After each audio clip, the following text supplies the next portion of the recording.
Rue Saint-Claude, c'est une rue qui est située à Paris dans le quartier dit du Marais, qui démarre à la hauteur du boulevard Beaumarchais. Ici, vous êtes chez un barbier où j'exerce depuis de nombreuses années, ce qui m'a permis également de voir la transformation dans la rue. Et donc une concierge qui était la dernière marraine de la Légion, où il y avait bien souvent au 14 juillet les musiciens de la fanfare de la Légion qui venaient, puisqu'elle était là également pour les recevoir. Et il n'était pas rare que la nuit, on soit réveillé par le clairon avec l'hymne de la Légion, T'auras du boudin. Quand je me suis installé ici, c'était justement les cafés, les restaurants, les commerces de bouche, qui ont été transformés justement par ceux qui sont venus de la confection. Donc tous les magasins ont été repris par des gens qui vendaient des vêtements. Aujourd'hui remplacés par une deuxième génération, par les galeries d'art. Dans quelques années, ces galeries d'art vont-elles disparaître et être remplacées par autres?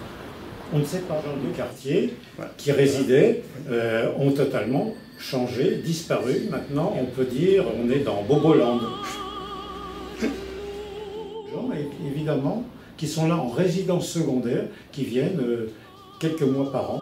Vous l'avez peut-être connu, vous, le restaurant qu'il y avait à l'angle de la rue Saint-Claude. Et son mari était mandataire au Halles, au pavillon de la viande.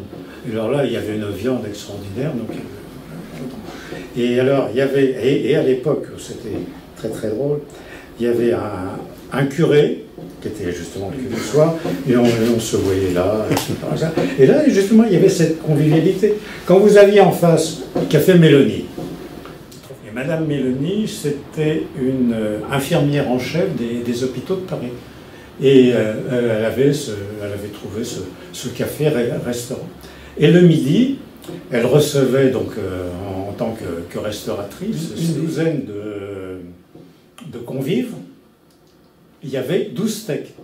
Si une personne voulait déjeuner, non, je n'ai plus rien que ça. Et tous les jours, c'était comme ça. Donc un nombre d'habitués au quotidien, évidemment, et donc il fallait la prévenir également à l'avance si le jour on ne venait pas chez elle, etc. etc. Donc, mais c'était en toute convivialité. Aujourd'hui, on se côtoie beaucoup plus difficilement, puisque où se rencontrer?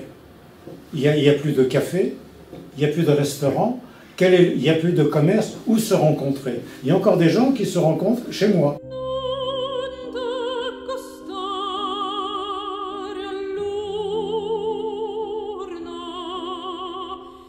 Che